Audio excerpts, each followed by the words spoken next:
प्रिय बच्चों, नमस्कार। आज हम 12वीं कक्षा की आरोह भाग 2 पुस्तक से पतंग कविता की सह-प्रसंग व्याख्या करेंगे। कवि का नाम है आलोक धनवा जी और कविता का नाम है पतंग। यह कविता दुनिया रोज बनती है, दुनिया रोज बनती है कवि द्वारा लिखा हुआ एक काव्य संग्रह है जिसमें से संकलित की गई है। इस कविता में पतंग उड़ाने के माध्यम से बच्चों के आत्मविश्वास का वर्णन किया गया है, प्राकृतिक सौंदर्य का वर्णन किया है। कवि ने आलोक धनवा जी ने इस कविता के अंदर पतंग उड़ाने का वर्णन किया है। सह-प्रसंग व्याख्या है।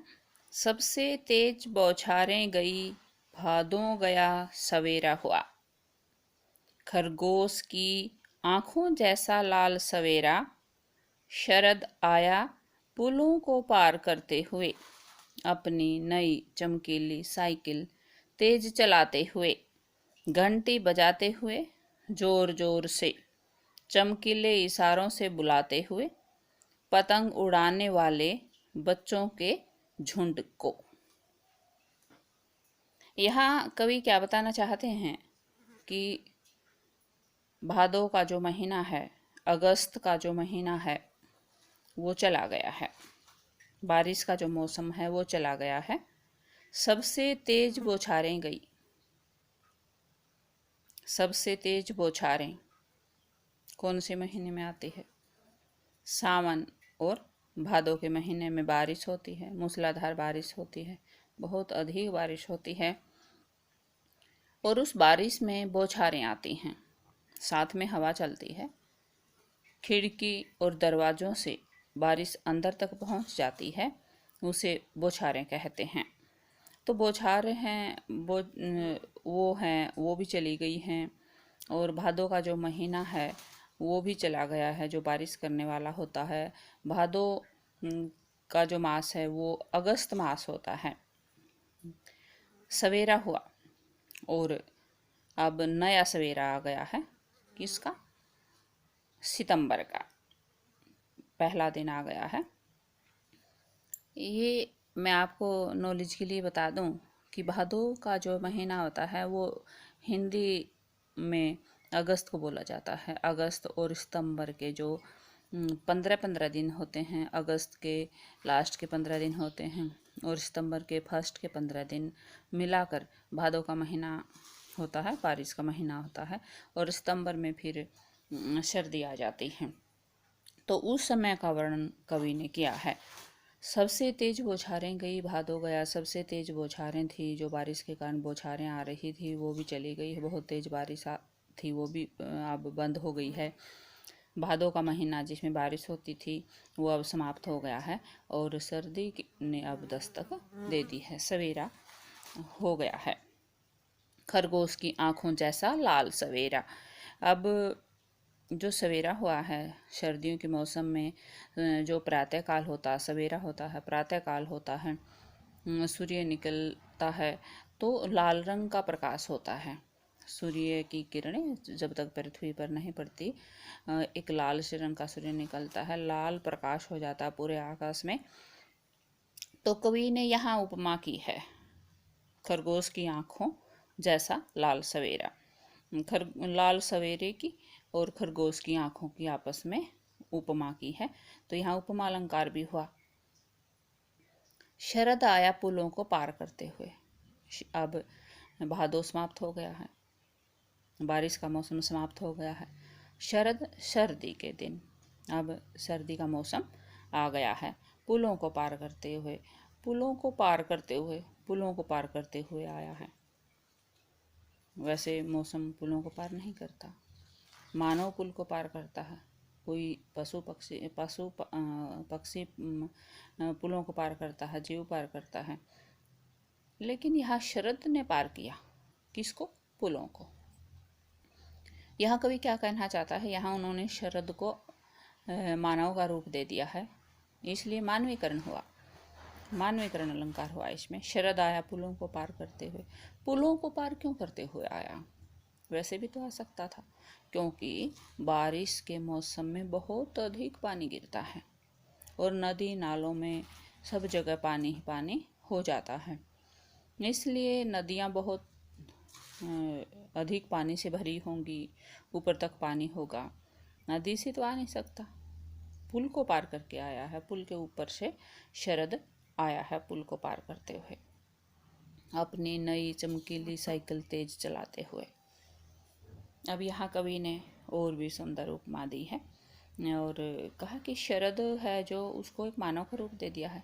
शरद साइकिल भी चला रहा है यहाँ पे, अपनी नई साइकिल चमकीली तेज चलाते हुए अपनी नई चमकीली साइकिल भी लेकर आया है, वो चमकती हुई है। घंटी बजाते हुए जोर जोर से घंटियाँ बजा रहा है अपनी साइकिल से, चमकीले इशारों से बुलाते हुए। उसकी जो साइकिल है शरद की, वो बहुत चमकीली है और उसके जो चमक है वो क्या कर रही है, बच्चों को इशारे दे रही है कि तुम भी मेरे साथ आ जाओ। पतंग उड़ाने वाले बच्चों के झुंड को, किसको? जो बच्चे सर्दियों में बारिश के बाद हवा चलती है उस मौसम में पतंग उड़ाते हैं, तो उन बच्चों को उसको पतंग उड़ाने वाले जो बच्चे हैं उनके झुंड को यानी बहुत संख्या में इकट्ठे हो जाते हैं, उन्हें समूह कहते हैं, झुंड कहते हैं। तो बच्चे पतंग उड़ाने के लिए इकट्ठे होते हैं, तो उन्हें बुलाने के लिए कौन आया है? शरद आया है। कवि यहाँ क्या बताना चाहता है कि चमकीली साइकिल, उसने धूप को कहा है, शरदी में चमकीली धूप निकलती है और उसकी जो चमके हैं वो बहुत सुहावने होते हैं। उस समय की जो सर्दी में सूर्य की किरणें होती हैं, जो धूप होती है वो बहुत सुहावनी होती है, चमकीली भी होती है, बहुत चमकता है मौसम उस टाइम में।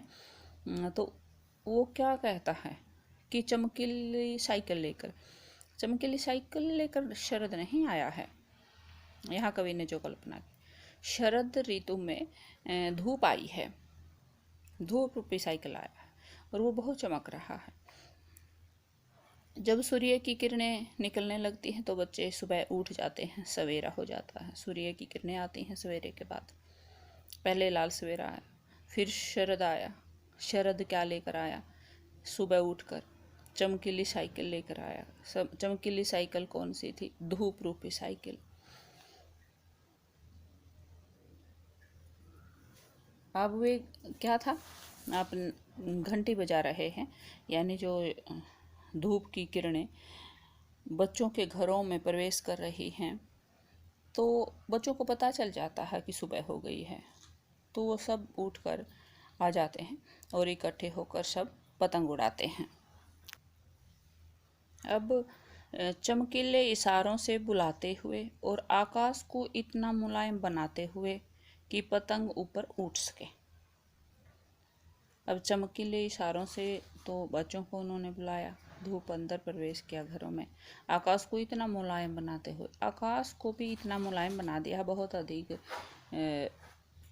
गर्म धूप नहीं है, तेज धूप नहीं है, सुहावनी धूप है सर्दियों की, और मंद मंद हवा भी चल रही है, तो इस कारण वो बहुत मुलायम हो जाता है आकाश भी, पतंग ऊपर उठ सके, ताकि पतंग को ऊपर उठाया जा सके, दुनिया की सबसे हल्की और रंगीन चीज़ उड़ सके। उन्होंने मौसम को मुलायम इसलिए बनाया कि छोटे छोटे जो बच्चे हैं वो बाहर आएंगे धूप में तो उन्हें गर्मी नहीं लगेगी, मुलायम मौसम होगा, तो अपनी पतंग को वे सुविधा से उड़ा सकेंगे, सुख से उड़ा सकेंगे, दुनिया की सबसे हल्की और रंगीन चीज़ उड़ सके। कवि ने यहाँ दुनिया की सबसे हल्की चीज़ बताया है कागज़ को, पतंग कागज़ से बनती है, और रंगीन चीज़ उड़ सके, और रंगीन कागज का भी प्रयोग किया जाता है पतंग बनाने में। दुनिया का सबसे पतला कागज उड़ सके, और ये दुनिया का सबसे पतला कागज भी कवि ने यहाँ बताया है। बांस की सबसे पतली कमाने उड़ सके, बांस की सबसे पतली कमाने उड़ सके। बांस से बनी हुई जो कमानी है, पतंग के साथ जो बंधी हुई होती है एक पतली सी डंडी, जो मोड़ने में बहुत आसान होती है, जिसे घुमाकर उसको चिपकाया जाता है कागज़ के साथ, पतंग के साथ, उसे कमानी कहते हैं। कमाने उड़ सके। हमारे घरों में जो झाड़ू होती है बांस की, उसकी जो सिंक होती है, उसकी जो कमानी होती है, उसको कागज़ के साथ बांधा जाता है, उसे कमानी कहते हैं, और बांस से बनी होती है। कहते हैं कि दुनिया की सबसे पतला जो कागज़ है, उससे बंधी हुई जो कमानी है, वो भी उसके साथ उड़ सके, शुरू हो सके सीटियाँ, किलकारियाँ और तितलियों की इतनी नाजुक दुनिया।